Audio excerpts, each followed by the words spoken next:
Is it on now? Wow, that's We fascinating. are live. We are definitely Oh, live. Hello, everybody fantastic. in the Soul Collective.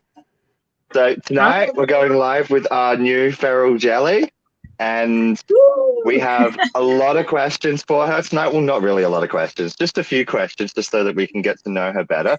And if anybody has any questions, feel free to leave them now. Feel free to leave them afterwards, and then we can come back to them. So while I'm going to give everybody space and have their coffee ready and that, I'm going to get connected to the tablet. But tell us a little bit about yourself, Feral Jelly. Yeah, so And why the name? Why the name, first of all, feral, actually? Why the name?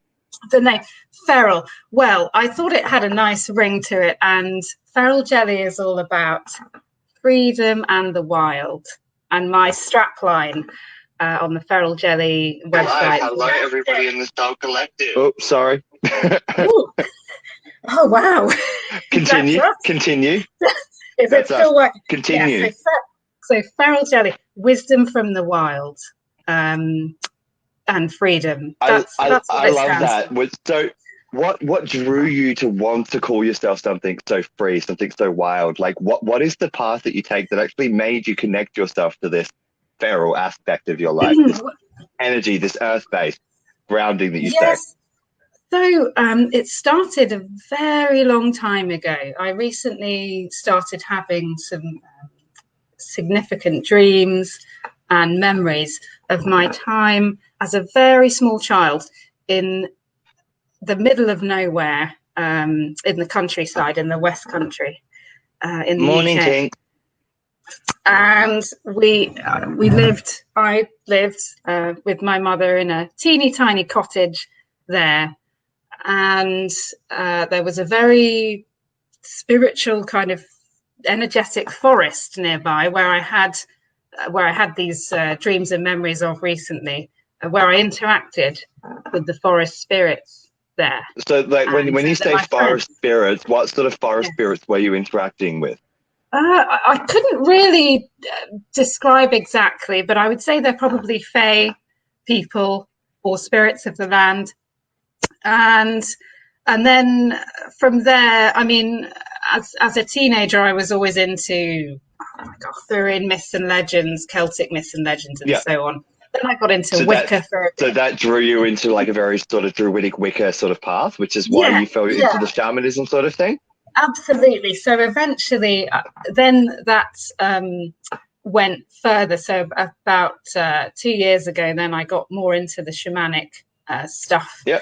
I So had a bit of curiously, with the start of your path, so before we get into the shamanic path, what did you actually learn from the Wiccan based side of things, and why did you actually stray away from that into a more of a shamanic sort of ritual purpose? I couldn't really tell you. I think just preference and style, maybe. I Yep. think the Wiccan stuff was a kind of springboard for me, and then Druidic, and then Morning, I got Layla. into I got into runes. I can't. How do I get onto the actual thing, Phil? I can't see it on Oh, my. the group chat. That's Yeah. okay. So it's so long as you just use your tablet or your phone to the side and just watch the live directly from the Soul Collective, you'll be able to Okay. see everybody's comments. I'll And you've just got to try. swipe what you've just got to swipe it across to be able to view the comments. But yeah, did you have any questions for me? Because obviously Uh, I've got more questions about the shamanism, but I'm sure yeah. you've got a question that you want to ask me. Well, yeah. So, how did you get into spirituality, especially in Australia? Do you have any specific things to do with, I don't know, like Australian Well, Indigenous culture or other things that I maybe did actually spend something some time with the Indigenous culture. So I do draw some yeah, certain that's great. aspects from that. So when I was about 16, 17 years old, I was traveling Australia because I was homeless at the time. I was just traveling around a lot because I come from a gypsy background. I'm actually descendant from the travelers over in UK that you'd all be very familiar with.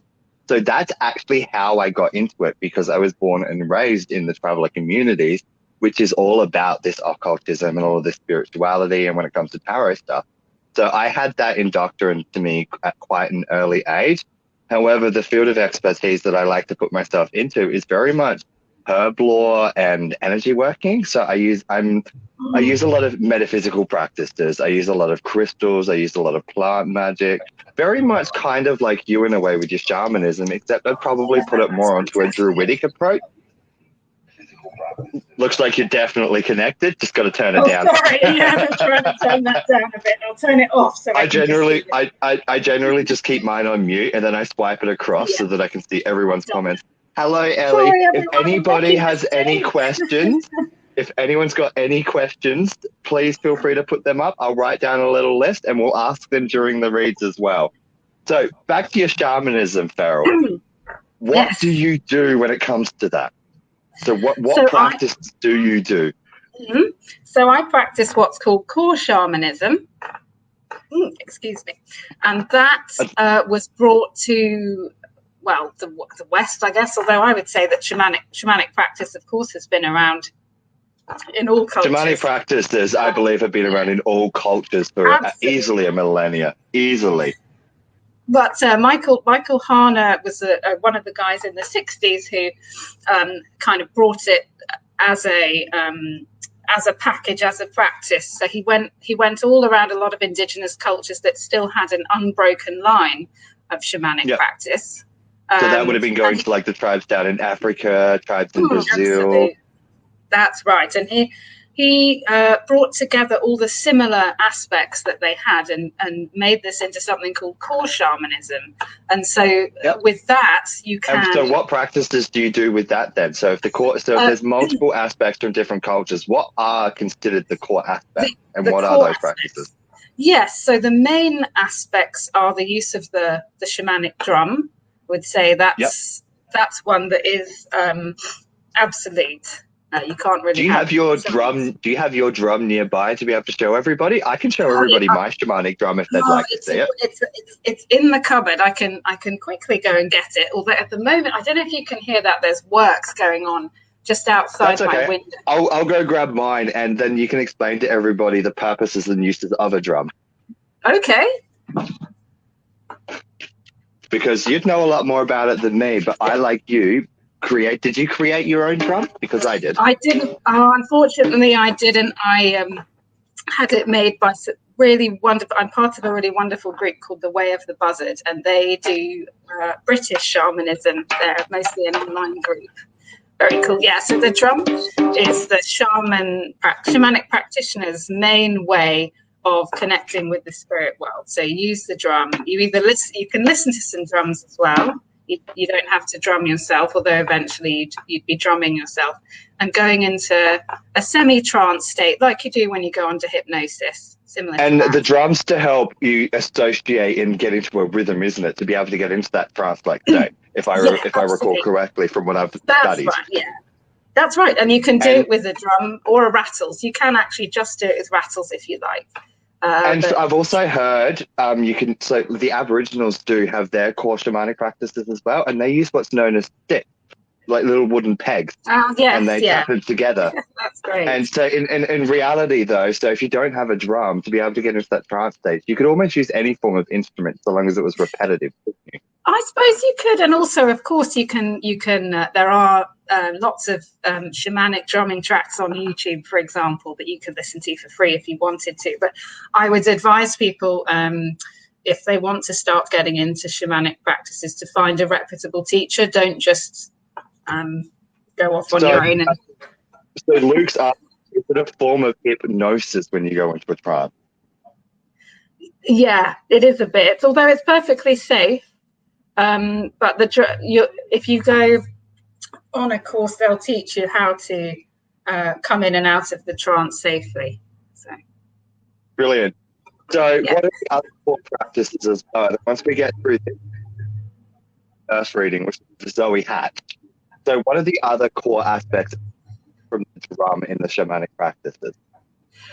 So the drum itself has a spirit, which you can connect with, and as I said, that can actually help you within your journeys. Like I've seen the spirit of my drum within shamanic journeys once or twice, and also just by itself, the drum can be used for healing. So I'm hoping to start doing a regular live of a healing drum for people, so they can tune in and listen to it. Yeah. Brilliant. So when you say, just quickly, I'm actually curious about this, the spirit of the drum, do you see that as an animal? Do you see that as an entity? Do you see that as a field? How explain that a little? I see. Mine is an animal, yes. Yeah. We're taught in shamanic practice not to talk too much about our particular animals or anything, just because it helps to keep things a little bit vague and secret. Yeah, it's sort of just a thing. If we were in a shamanic circle, then we could talk about it. But before we get into our read for Zoe Hat, where's one of the best places to get a drum in Britain?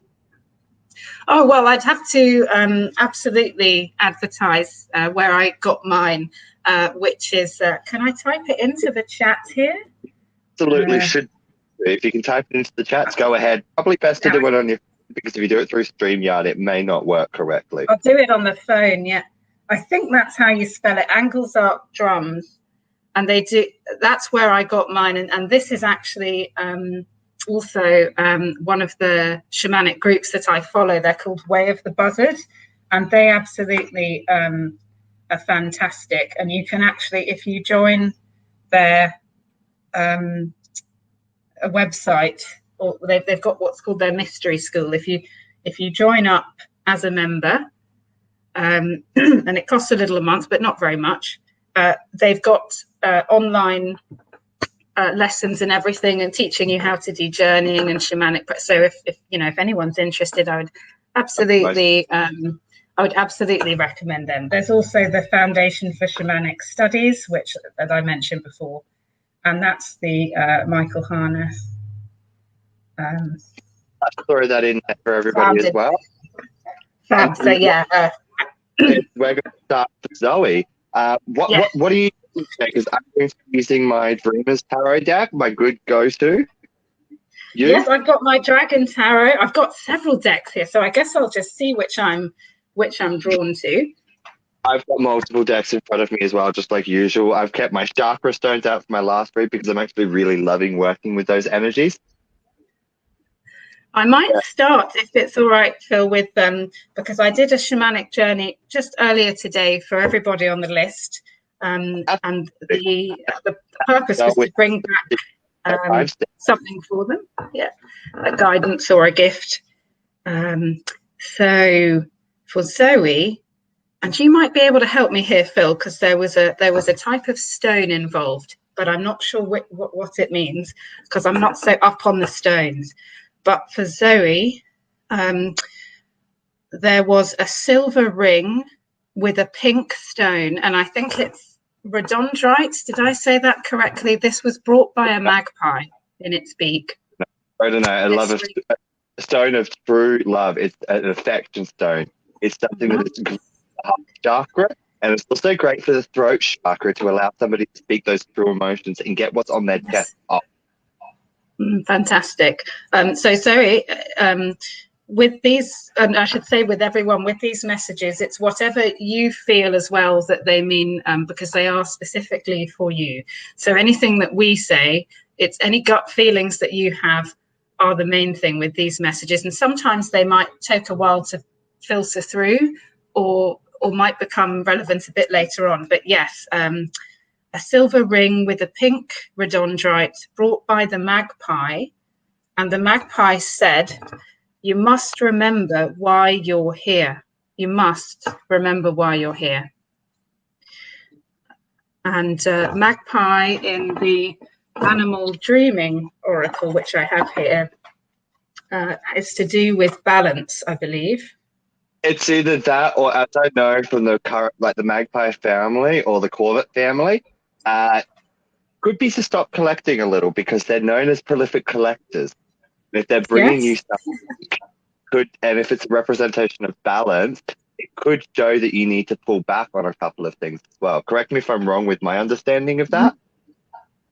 Yes, and here it says in the wonderful Animal Dreaming Oracle, magpie's arrival heralds an obligatory confrontation of fears, the reshuffling of thoughts, review of values, and a loosening up of everything that has offered sustenance and strength up until now. So it means, like literally, instead of go for it, assess everything. Yes, it means here being ready to walk a path of the heart to find a place of inner freedom. Kaylee, they really do get such a bad reputation as hoarders and thieves, but I can guarantee you everything I have ever owned so far to moving out here in the woods has gone missing. Yeah, exactly. They do get a bad rap, but I feel they're, like all the corvids, they're extremely healing birds as well. So I feel this is a message of healing for the heart and to and really inner value, I think, and self-esteem too. And this, remember why you're here, that you have something important to do here, Zoe. Some reverse temperance? No, not at all. So now that you've let your message go through, I'm going to pull my tarot card. I just thought that that's absolutely a go and find that ring now in the real world, or what we call ordinary reality. So it's upside down. It's upside down, Phil. I think. Yep. So I took that on purpose. So it was drawn because I read reversals, and the temperance is literally so showing through with this message that we've received on your shamanic journey. We'll go into detail more when you pull your cards out, and that'll do for it as well.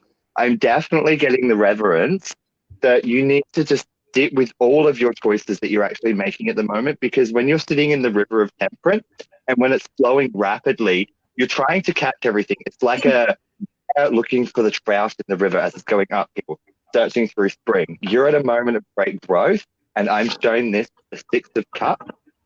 Same time, the Six of Cups is the card that resonates quite strongly with family and loved ones and the things that you hold dear. So you've got to, what have we drawn? Page of Cups. So definitely forging a new beginning now, led by the heart. That's what I would say.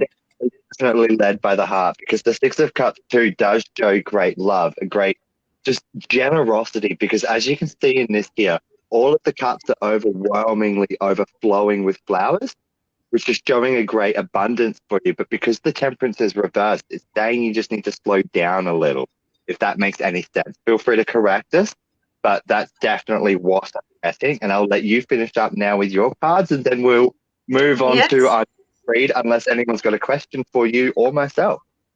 I'll just take a little card from the lovely Forest Fae deck. It was actually the Fae who I went to today to ask to get this guidance for everyone. So let's just see if they've got just something for Zoe in the end here.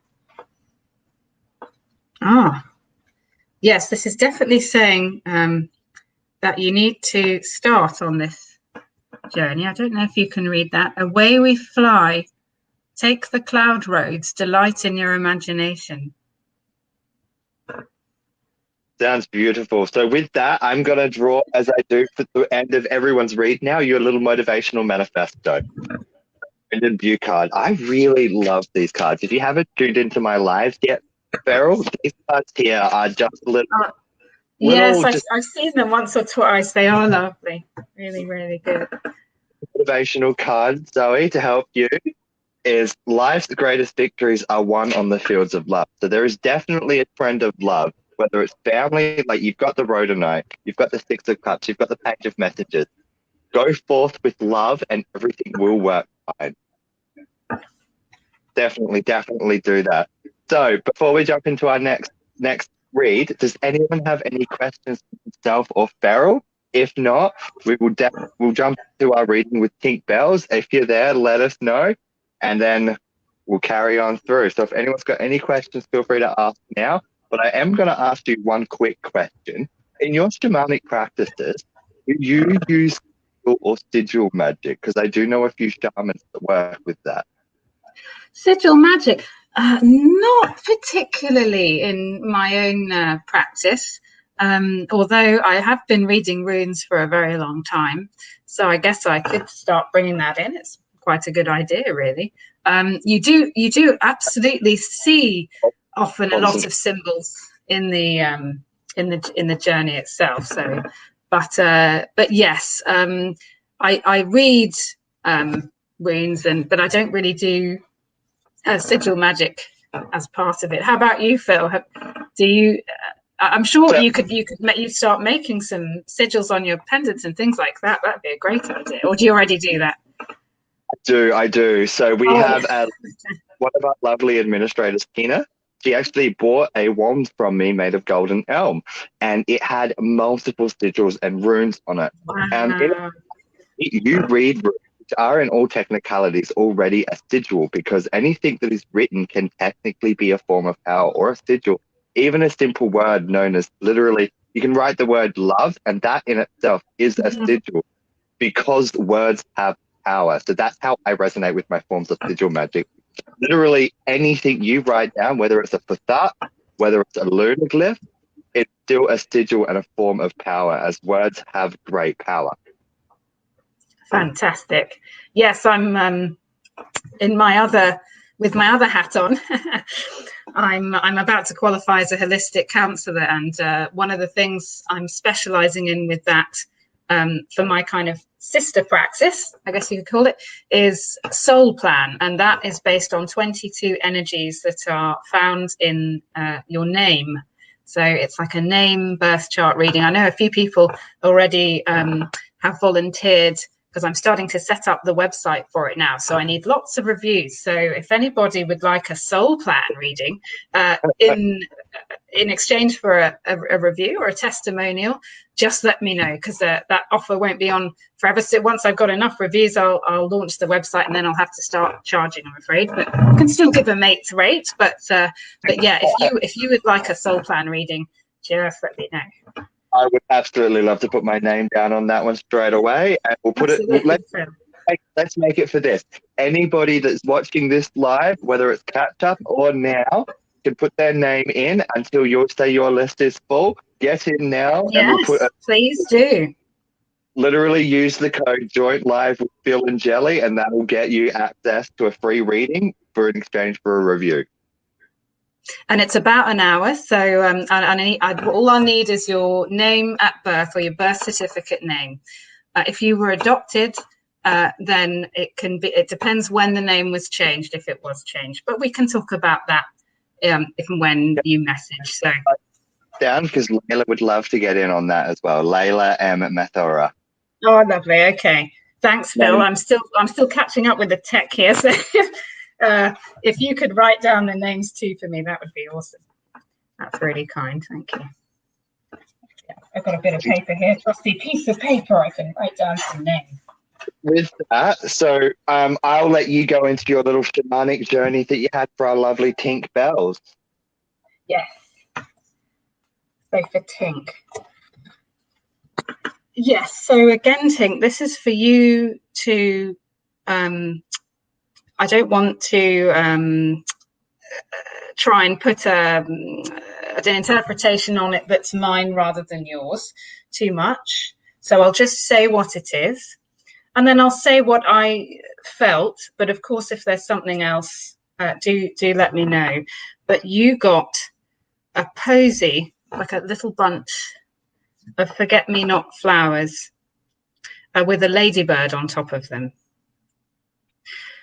And the message was, the way is closer than you think. Isn't the ladybird got to do in the shamanic world a lot to do with family and past regression?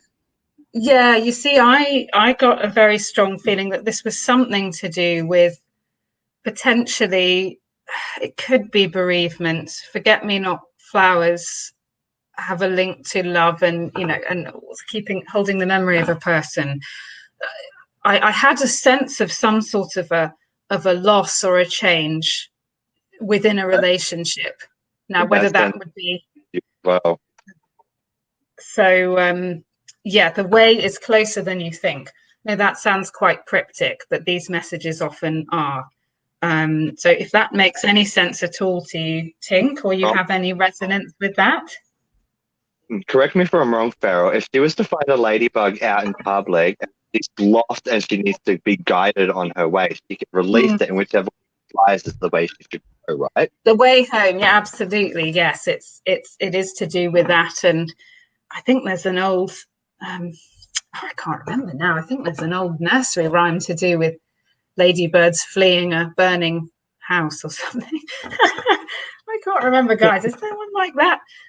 So with that, Tinks, I'm now going to draw some cards and let's see if I can. Your nana. Oh, I see. Okay. Did she pass away recently, Tinks? Yeah. So the cards Or that is I've she still drawn. here? I'm assuming She's there. Yeah. So I've drawn the Six of Pentacles and I've also drawn the World. However, the World is reversed. So what this is telling me when these two cards fall into place is, again, I'm getting this energy of we need to slow down a little bit. So the Six of Pentacles are a card of great generosity and a great prophet and somebody who's always giving. But because, like the forget-me-nots remind me, because in the sort of law that I'm in, forget-me-nots are a flower that says slow down and remember. Just like you were, got a lot to do with loss, a lot to do with death, and all of those sort of things. But forget-me-nots are slowed down. And when you've got the Six of Pentacles showing up and the World reversed, it's showing me that you're giving so much and you are completely and utterly exhausting yourself as well. And this loss and this energy, I feel like it's somebody actually trying to come through going, sweetie, you need to slow down. I'm definitely getting it. Yeah. Yeah, that may be your nana then, Tinks. I'm sending a message. Yeah. Often in the shamanic journey, and the message saying, I'm for you, slow down and just hold yourself because I'll be here for you as well. Mm-hmm. Yes, they can often come through passed on loved you draw ones. some cards now and see if you can write on. Oh, there's a bit of a lag, I think. My end, Phil. Sorry, I've been lagging out. I am lagging out. I really apologize. Your nana must definitely. Yep. No, it's most likely my end because I live in the middle of the woods.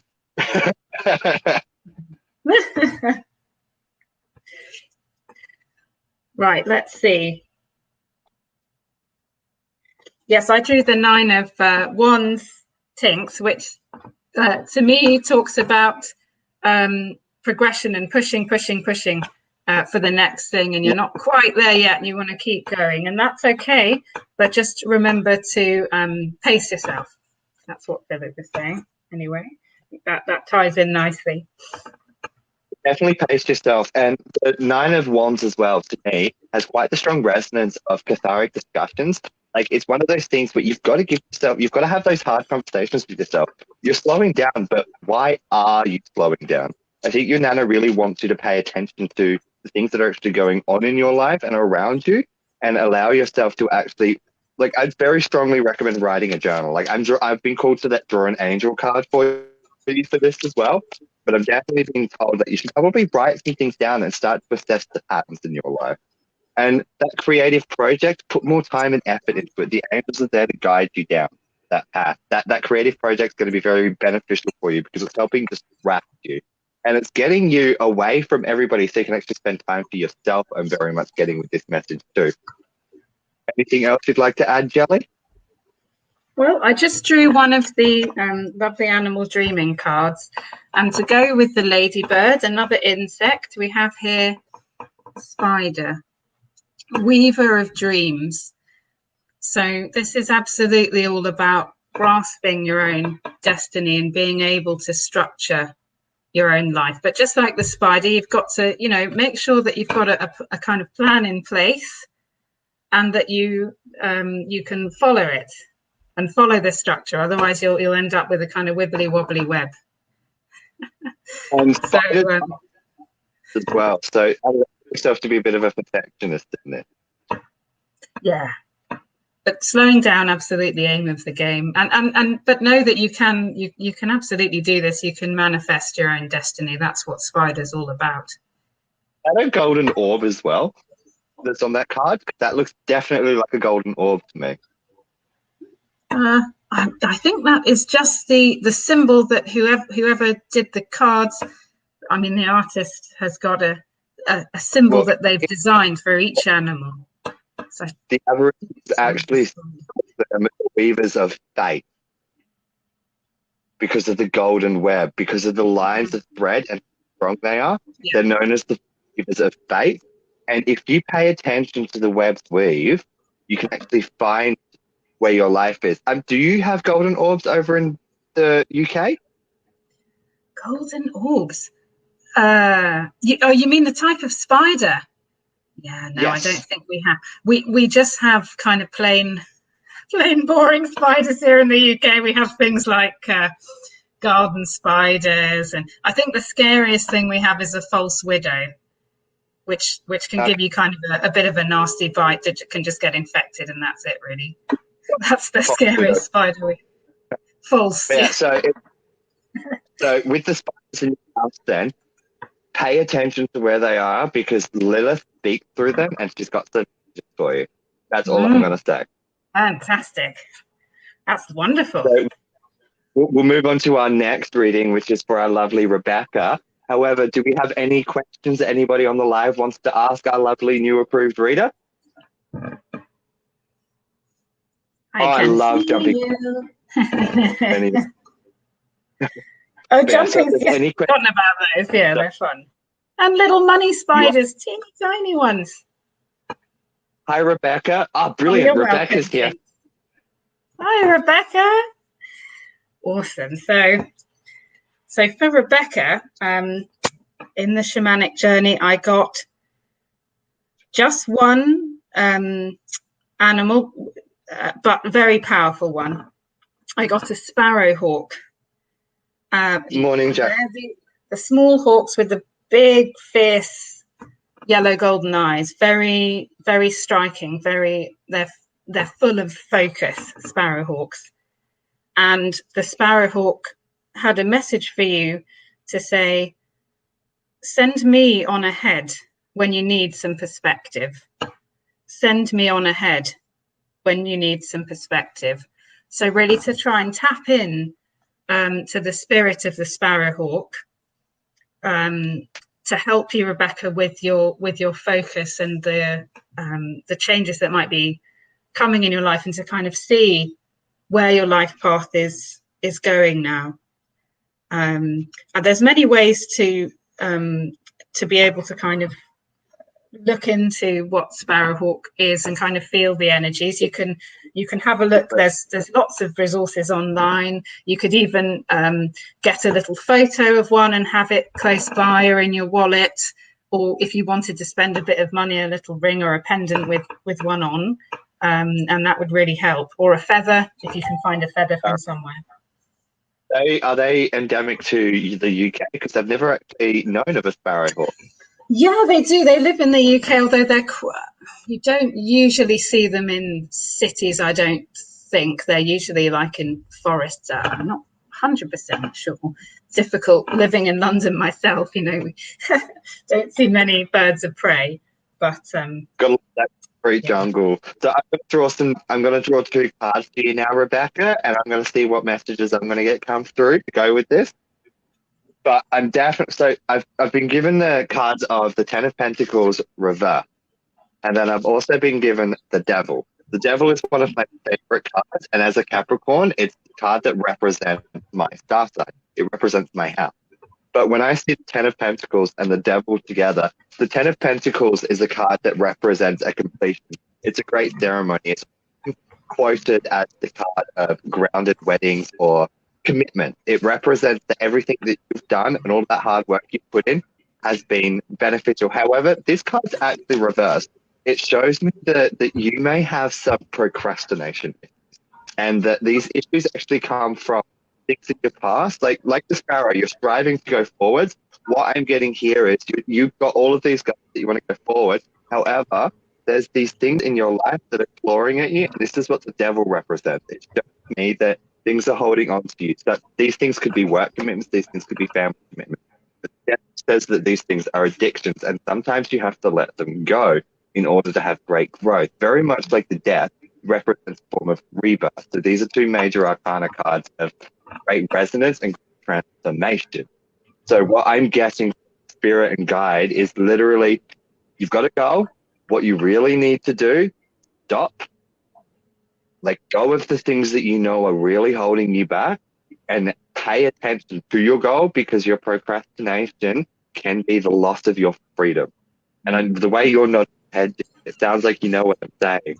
Yes, and I think the sparrowhawk fits in really well with that, because it's extremely focused, clear-eyed and clear-headed. So you need to take a leaf out of Sparrowhawk's book and just really try and rise above your past and anything in your present at the moment that's distracting you. The devil is a lot to do with distraction, procrastination, illusion, deception, all these things. I also drew the Six of Cups, which for me means an emotional perseverance. You have to really push through now, and maybe just really dig deep and look at these emotions, whether through the help of some therapy or some kind of practice that you might do that helps you.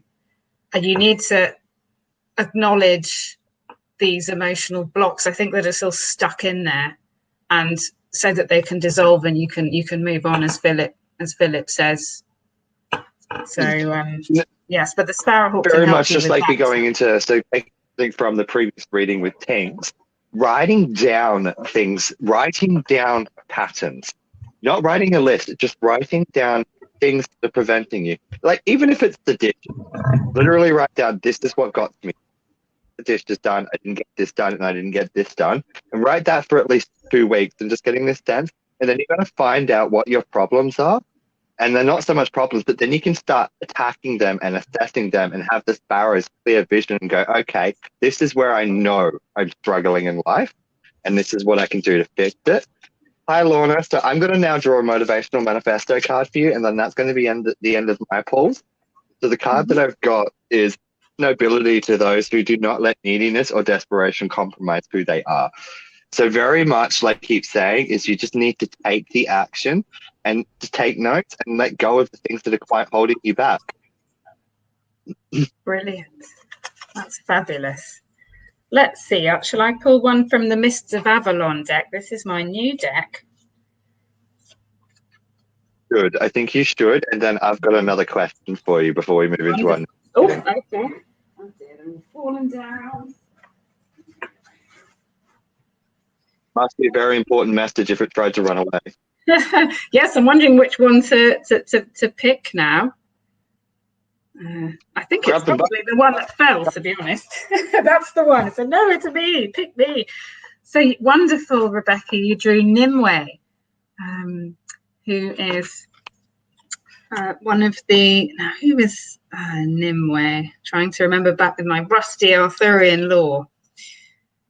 I believe, wasn't she Merlin's girlfriend, lover? I think at some point. Wouldn't, because I am just as rusty on my lore as well. My teenage self is getting very cross with me right now. Happy day. Okay. So, but anyway, round the edge of this card, I don't know if you can see the keywords.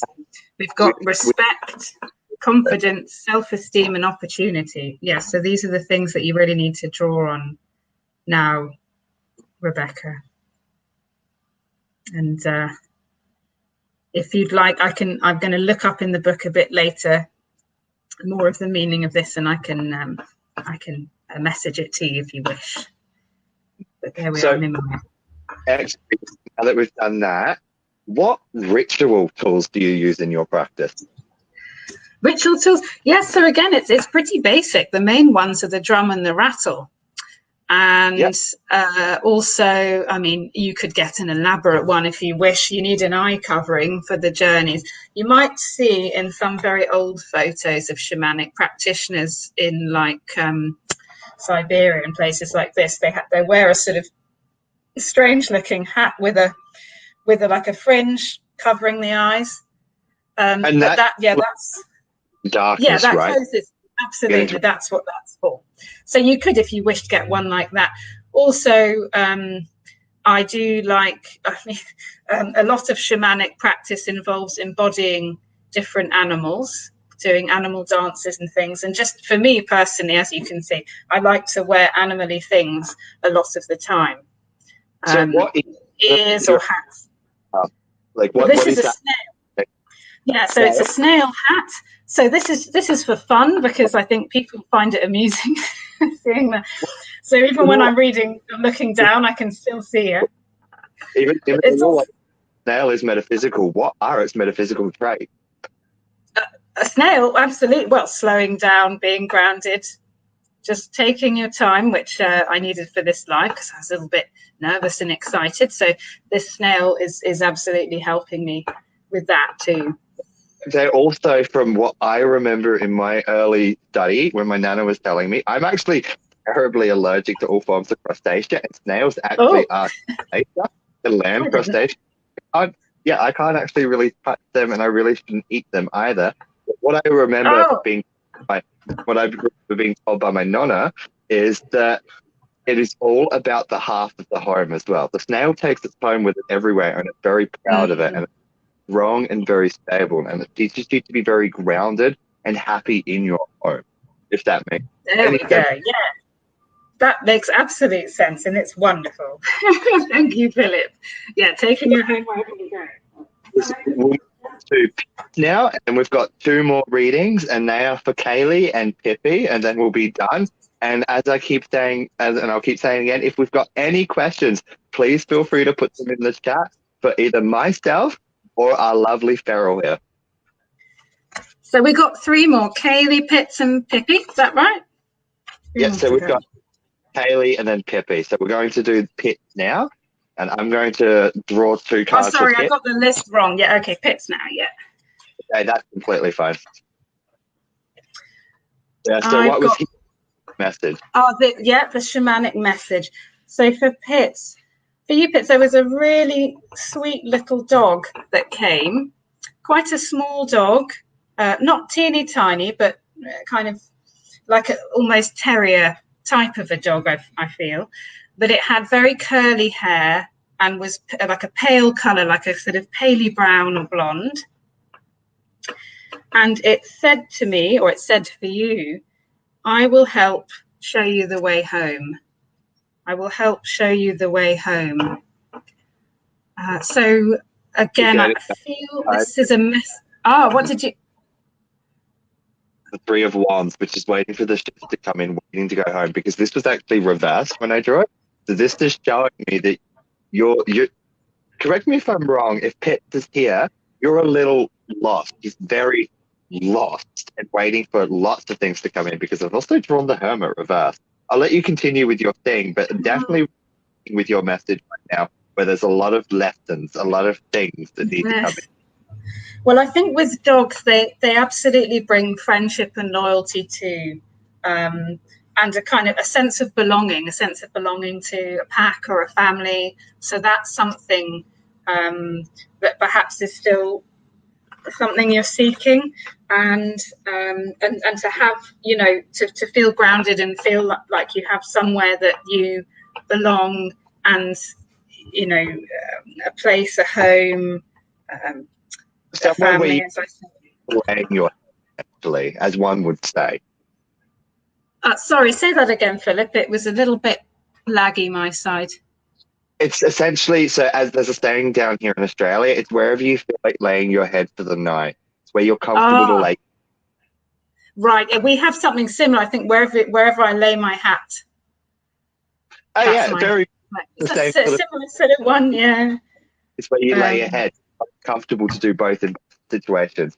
And I'm definitely getting that message, because I was drawn to draw another card, and I'll go into my message. If you're done with yours, I can go into mine now. But yeah, that's fine. I'll just pick another few cards whilst you're doing that. Through the 5 of Cups, which is the card of self-reflection. So these are reflecting on emotions, reflecting on love, reflecting on families, reflecting on friends. This card here shows, going with the Hermit, going with the 3 of Wands, you're reflecting a lot, because there's been so much going on in your life where you've actually had to stop. You don't need to slow down. You don't need to stop. You already have. And you're trying to take all of these lessons in, because the Hermit's reversed and the 3 of Wands is also reversed. But when placed with the 5 of Cups, it shows that you're really trying to take in all of these lessons that have happened to you over the years. And I'm getting a lot of years. I'm getting like the number 6 to 7. So I'm right thinking that this could easily be like you've been in a lot of pain for the last 6 to 7 years. Correct me if I'm wrong. But the lessons you've learned in that time, if you take them in now and actually reflect on them and ask yourself like I said before in the previous meeting, ask yourself the hard questions, which is what the Five of Cups asks you to do, because it is telling you to look back and reflect. Ask yourself the hard questions, and then you will start to fill your goblet again, and you'll be able to drink from it happy and full. Feel free to add any more message to that, but that's getting from spirit. Yes, I think that's very, very apt, Philip. I also picked the Wheel of Fortune, which of course is to do with fate and destiny kind of turning. And from what you've said, it feels like you felt like a bit of a victim of fate in the past. But now things are starting to turn and change, even though you might not feel like they are. And it's now about really taking the opportunities that are presented to you and really stepping out there into the world. And knowing that you do have that dog, you know, to rely on, you know, get again, like, you know, if you want to get a little picture of one or a ring with one on it, to know that, you know, you are never on your own and you are loved by family, by spirit world, do you remember that? But once you've sat with yourself and actually reflected on a lot of this and let those messages come in and those friends and family come back into your life, the ships will then turn and set sail on the next journey of your life. But yeah, so I'm going to draw a motivational manifesto card there, Pip, well, and then I have a question for you. Unless somebody in the group has a question for you. And if you do, put it in now, and then I will ask after I've gone through my detailing. I'll try and think of a question for you, Phil, as well. Let's see. Feel free to ask me one. The motivational manifesto card that I've got for you, Pip, is the white space of a free day seems unfathomable because we've become so hypnotized by the false but compelling need to respond to all the needs of the others. So like we are saying is, you have stopped and you are so used to responding to the needs of others, but the thing is you're actually looking at yourself now and realizing that's potentially what exhausted you to the point to where you are in life right now. So I'll read this again to you. The white space of a day seems unfathomable because we've become so hypnotized by a false but compelling need to respond to all the needs of others.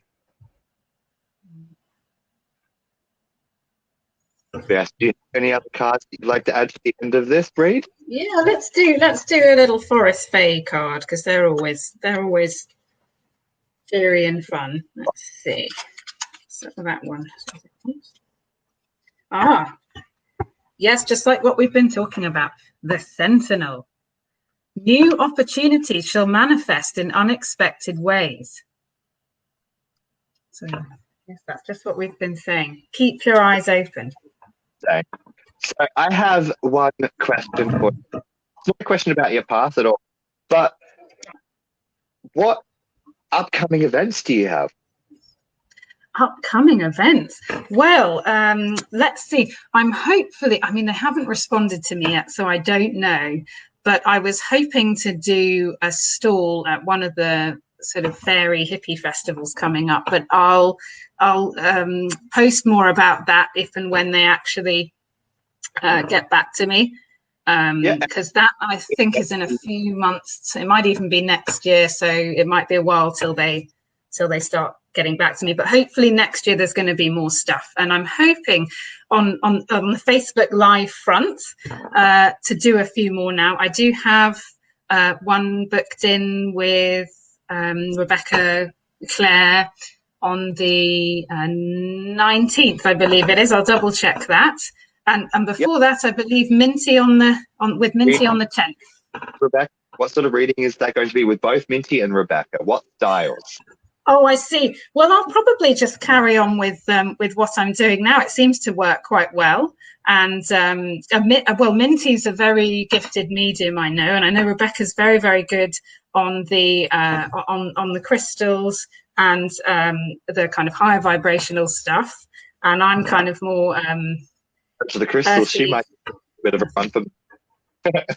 Yeah. Yes, I must ask her as well about what Radon. She might, if she's watching, Rebecca Clare, if you could give us some tips on Radondrite as well for Zoe, that would be awesome. Rhodonite. Sorry, rhodonite. See, I can't even say it properly. Oh, dear. It's very much to do with the heart chakra. It's got a lot to do with the high vibrations. It very much runs into the notes of the F sharp when it goes into chakral clearings as well. Rhodonite is a great stone for helping with your third eye, and like I was saying, it resonates very strongly with the throat chakra as well. Even though it doesn't have the color resonance, it is one of those stones that resonates very strongly with the throat chakra. Helps you to speak your truth, because it's the stone of truth, it's a stone of love, it's a stone of pure healing. Oh, and you know, another thing I just flashed into me for Zoe, if she's still watching. You must remember while you're here, of course, and if the magpie said that, he's a relative of the raven, and Hugin and Mugen were Odin's two ravens, thought and memory. You must remember why you're here. So maybe look into some of that lore about those two ravens, because they might be able to help you. Kaylee's read. So what was Kaylee's shamanic journey? Kaylee, right. Oh, now this was really interesting, Kaylee. I just want to say this delicately now, and I'm not quite sure how to. There was a very attractive Fae young man waiting for you there. He wasn't offering any food, was he? No, he wasn't offering food, but he clearly thinks you're awesome, and he wants to help you with your work. So your message was kind of the odd one out of the group. You got this denizen of the Fae who wishes to help you. I don't know if you already know this person. I didn't ask. There did feel like quite a sort of slightly romantic vibe. So I don't know if there's a man in your life already, or whether this person maybe represents someone who might be coming along. Again, I don't want to read too much into it. Okay. Because it's a message for you, but yes, he wants to help you with your work, and perhaps something more, if you know what I mean. Nudge, nudge, wink, wink. But you know what the Fae are like. Well, especially if you work with them in your garden. Yeah, he didn't give me a name, I'm afraid. Don't need that. But you know, don't need that. No, if you just ask for this young man and say it was during Jelly's journey, they'll know. So hopefully that's that it was an interesting one. Yeah. So if Kaylee worked with them and you went on a shamanic practice already, was there anything that you were drawn to within your shamanic vision and that, like an element, a plant, something that's going to help her connect with this Fae deity? Because I work with the Fae a lot frequently, and usually they carry potions that will help us connect with the specific Fae that you saw and interacted with. Yes, he had. The only thing I can vaguely remember is quite smartly dressed with two little antlers. So he's some sort of more earthy Fae rather than a kind of water or air one. And he wants to help. He wouldn't tell me anymore because it's. I don't think it was any of my business, to be quite honest with you. So if you and I feel a bit wary talking about it on here even now, because you know what they're like. They don't really like much talking about in public about things. Kaylee knows exactly. Oh, yeah, you've seen it. Oh, right. So you know who I'm talking about. Yeah. So he just wanted to emphasize that really. So you do shamanic journeying too, do you, Kaylee? Well, that's fantastic. Yes, he can help you. So yeah, I'm going now. So the cards that I've got for you is the Hierophant reversed and the Ten of Swords reversed.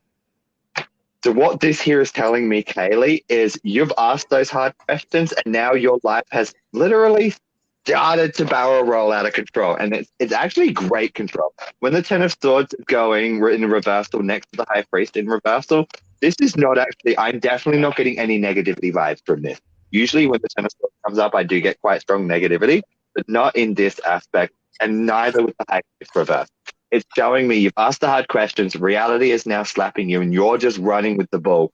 And in other words, what I'm getting very strongly is keep going. You already know what you need to do. There's not really much guidance that you're actually seeking because you're already seeking the guidance yourself. You've already thrown those shackles off, which is the very strong energy I'm getting. You've thrown those shackles off. And literally, I just threw the angel card entrepreneur. So this is showing me that you are literally on the right path. You are doing what you need to do for yourself. You are doing what you need to do for your business. Yes. Now you might be able to help me with this one, Phil, because the cockatoos, of course, aren't native to England. This is an Australian animal deck, actually, which I thought would be nice anyway for today. It says illumination here, which I think resonates exactly with what Phil just said. But if Phil has any other info on what cockatoos are like out in the wild, they're quite fun, aren't they? And they're colourful. They make themselves known. They definitely do. They are also disastrous. So this is something that I learned from the Aboriginal elders of the Ngarrindjeri tribe in the Coorong. When a cockatoo shows itself, the cockatoo often shows destruction. It's very much, and do not take this in the wrong way at all, but it has the cockatoo has the energy of the tower card, because the cockatoo is willing to. It is very loud. It is very proud. It is vibrant. At the same time, while it's being loud, while it's being proud, while it's being prideful and all of that, and while it's screaming, it's causing destruction.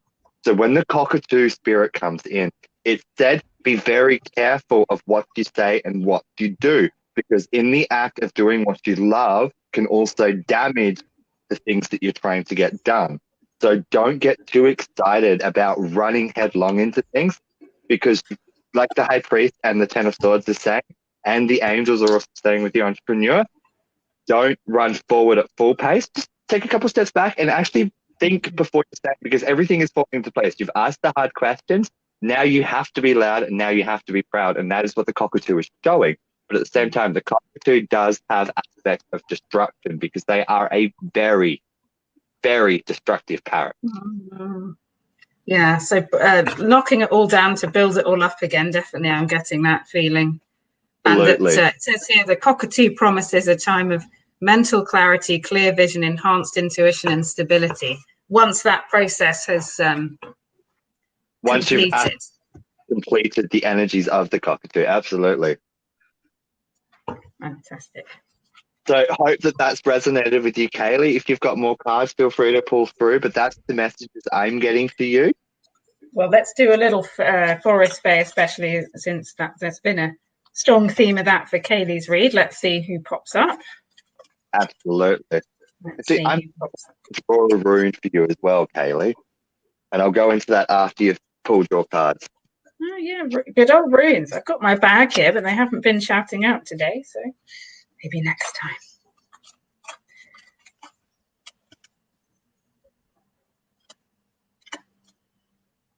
Ah, yes.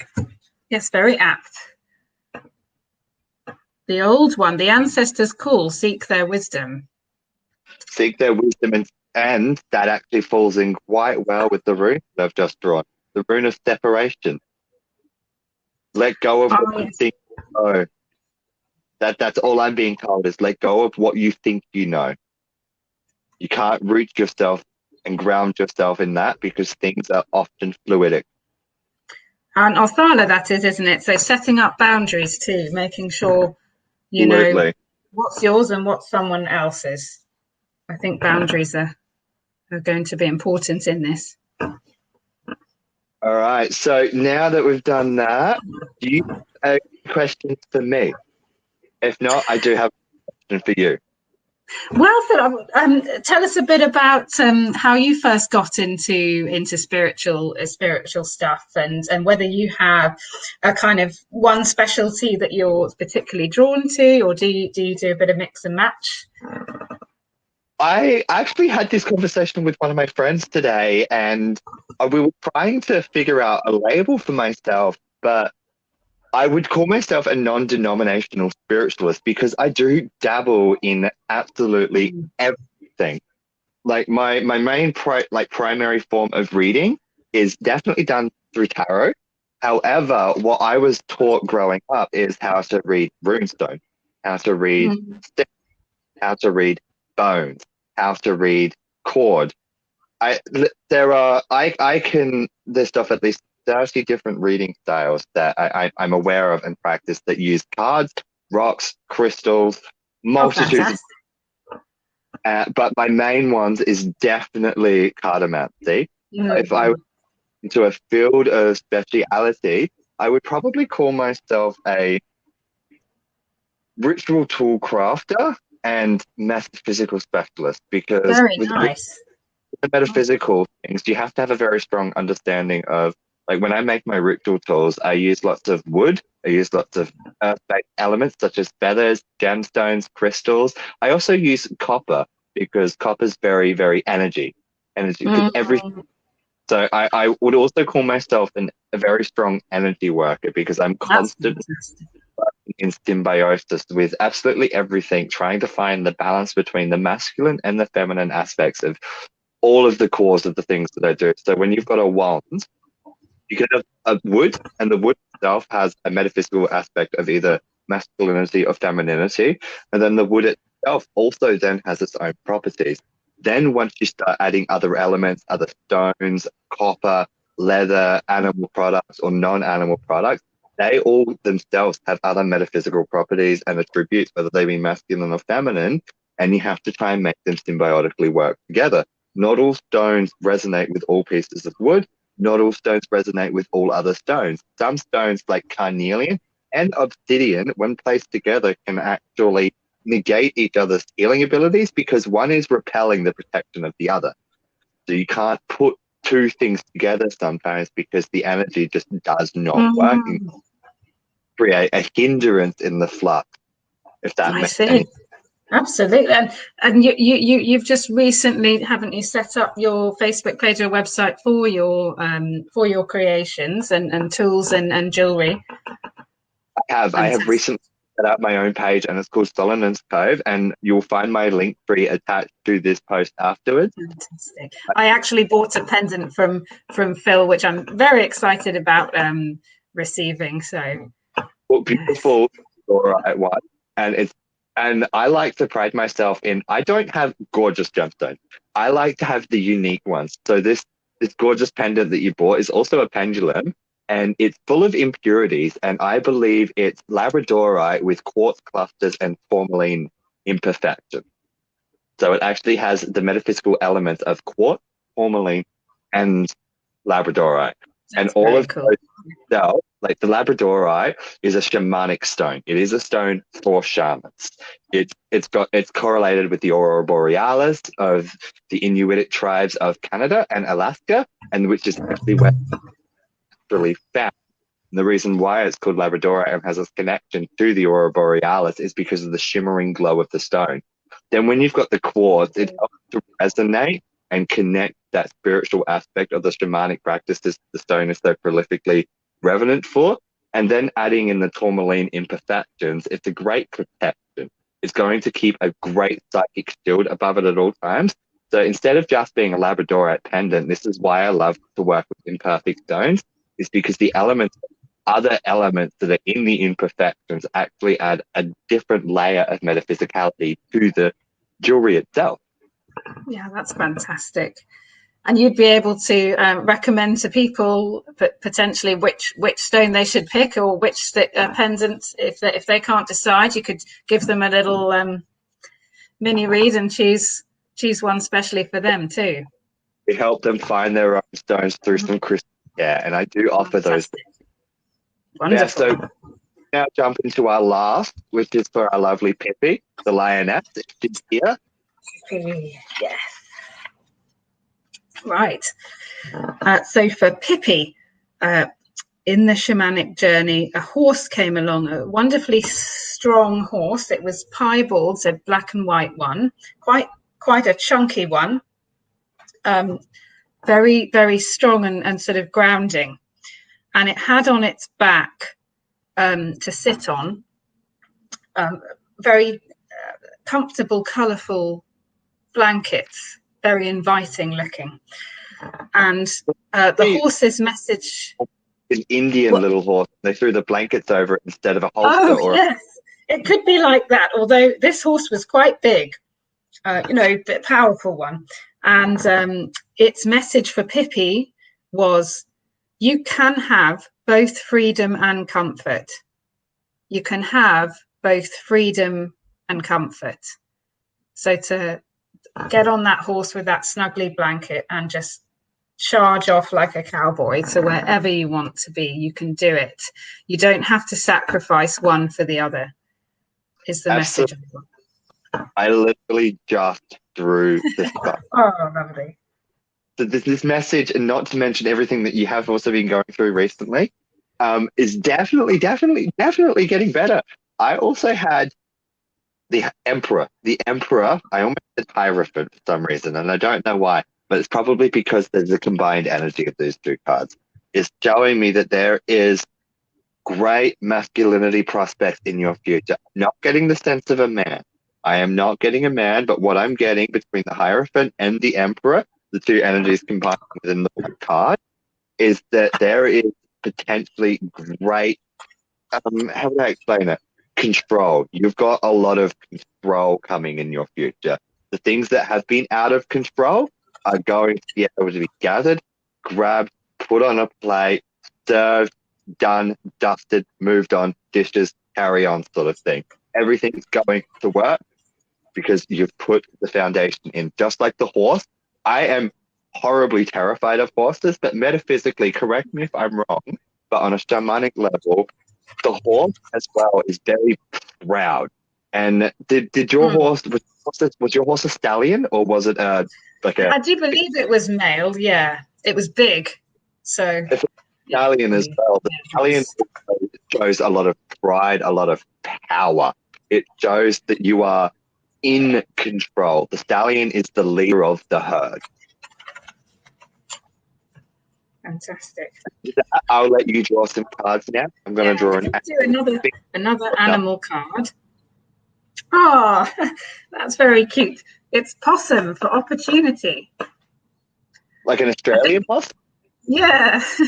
I think it's time to start, just not exploiting other people, but leaning on them a bit and asking for a hand with certain things. Don't be afraid to reach out. Definitely don't be afraid to. Because the rune I got was the breakthrough one as well. Continue with your message. Yeah, yeah, that means a 180-degree spin, something, and there may be an opportunity coming right bang out of the blue. Then if it's paired with that rune. The possum is known as, so we've got a lovely story here in Australia known as possum magic. I can't remember the author name, but the book is very popular across the world. And possums have their own aspect of magic, and it comes from dream working. So if there's a breakthrough coming, allow yourself to sit with your dreams as well. The possums are all about nocturnal work, working at night, working when you're in your prime. Well, thanks, Rebecca. You have yourself a lovely day. Loads of love as well, Rebecca. Thank you for coming along and supporting. But yeah, so the possums are all about, as the card literally actually says, opportunity. Mm-hmm. Wonderful. And let's see it. See if any tarot comes up.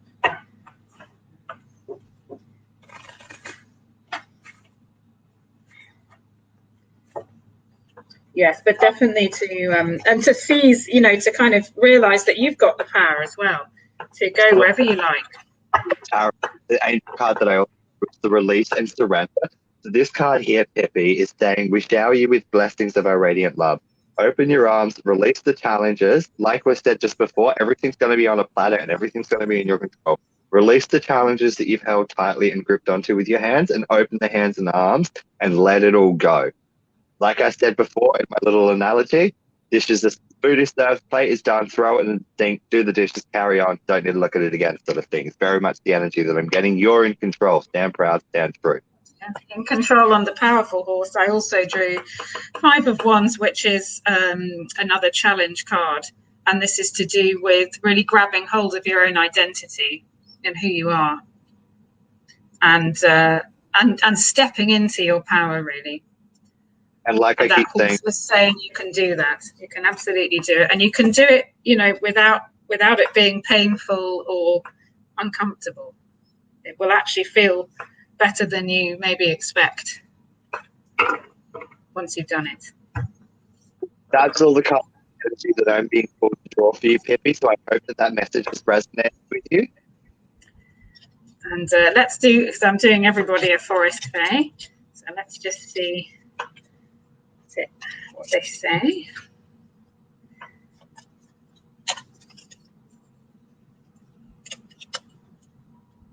Thank you, Matt. Thank you so much.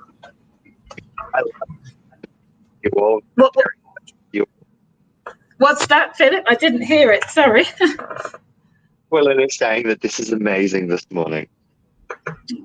Yeah, it's been really, really, really fun. Oh, wow, this is an interesting Mandrake spirit for Pippi. Keep yourself, my glasses, keep yourself rooted in the earth. Spring is coming, dream deep.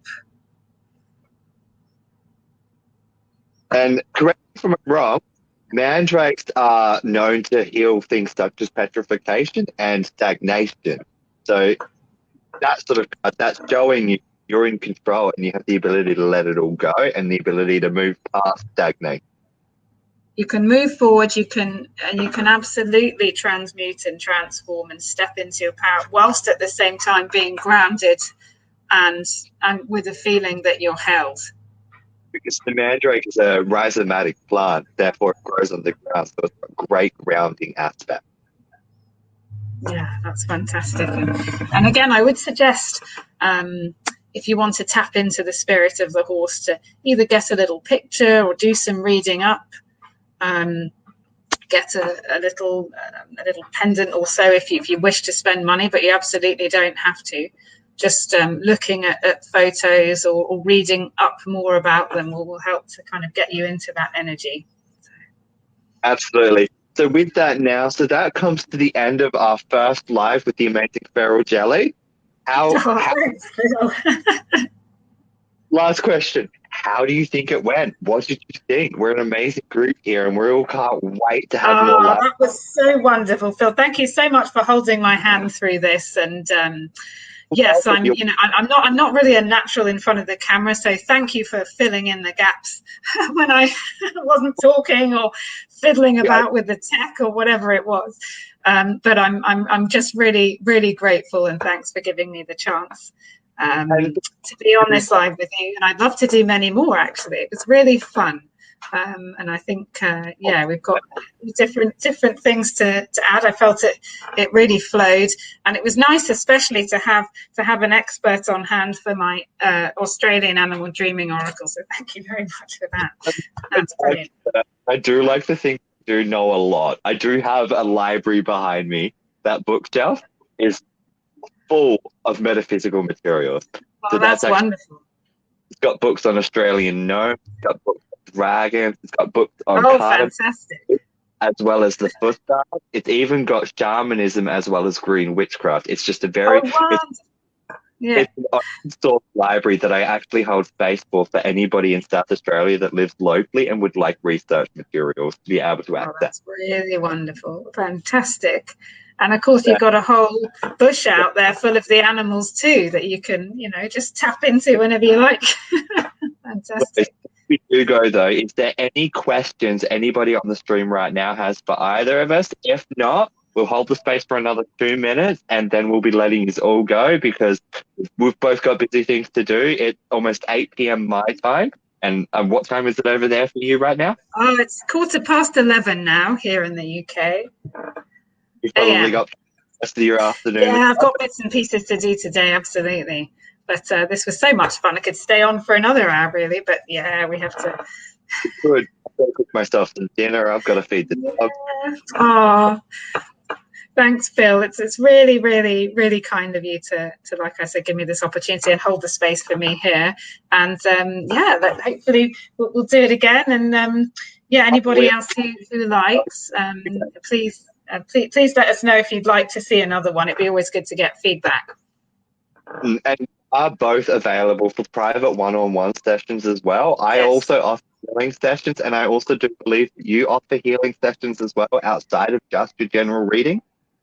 Yes, that's right. I have my website here. I'm just putting it in the chat, feraljelly.com, and you can get shamanic healings there, as well as readings. I also offer tree tonics, which I make myself, which are similar to Bach flower essences.